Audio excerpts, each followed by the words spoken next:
Hello friends, প্রতিদিনের মতো আজকেও হাজির নতুন একটি রান্না নিয়ে। তা হলো শিং মাছ দিয়ে আলুর ঝোল। তাহলে আমি প্রথমে তেল আর আদা রসুন পেস্ট জিরা দিয়ে দিয়েছি 1 চামচ করে, 4 চামচের। এরপরে দিয়ে দিচ্ছি সামান্য লবণ পরিমাণ মতো, দিয়ে দিচ্ছি 1 চামচ মরিচ, আর দিয়ে দিচ্ছি একটু হলুদ, 1 চামচ হলুদ দিয়ে দিচ্ছি। এখন আমি তেলের উপরে একটু কষিয়ে নিই। তেলের উপরে কষিয়ে নিলে খেতেও ভালো লাগে। এখন তেলের উপরে হালকা একটু কষিয়ে নিচ্ছি। এখন দিয়ে দিচ্ছি পানি, তা না হলে তো পড়ে যাবে। তাই পানি দিয়ে একটু পানি দিয়ে কষিয়ে নেব।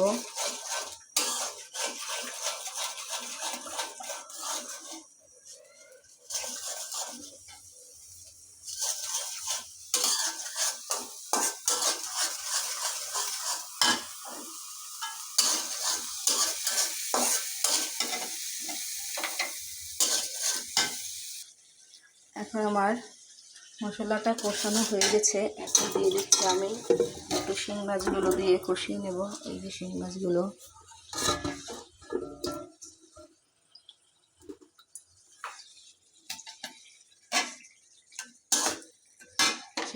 দিয়ে কষিয়ে নিচ্ছি। আমি একটু হাতটা ধুয়ে নেব।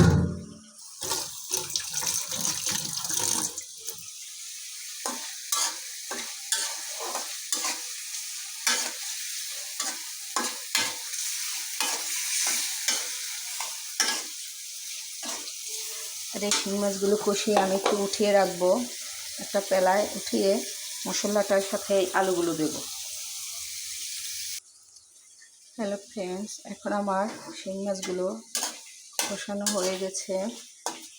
এখন আমি দিয়ে দিচ্ছি এই যে কুটে ধুয়ে রেখেছিলাম সেই আলুগুলো।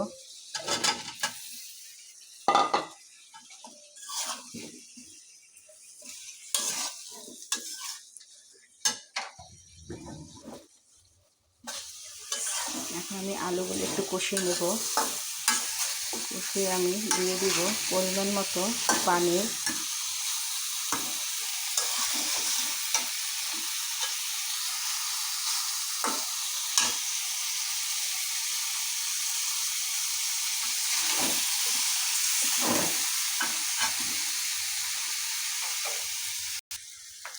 আমার কষানো হয়ে গেছে শিং মাছগুলো। আর এখন দিয়ে দিচ্ছি পরিমাণ মতো পানি।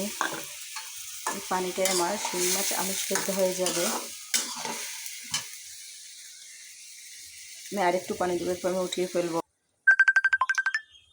হ্যালো ফ্রেন্ডস, দেখো আমার শিং মাছ রান্না হয়ে গেছে। এই যে ঝোল দিয়েছি, এখন আমি নামিয়ে ফেলবো। হয়ে গেলো আমার শিং মাছ রান্না। এই যে দেখো শিং মাছগুলো কত বড় বড় শিং মাছ।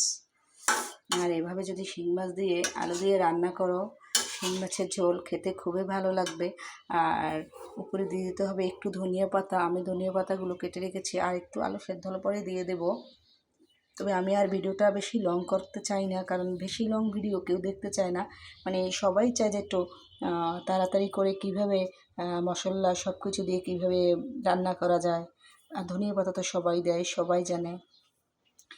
আর ঝোল যার যার পরিমাণ মতো আপনারা রেখে দেবেন, তাই।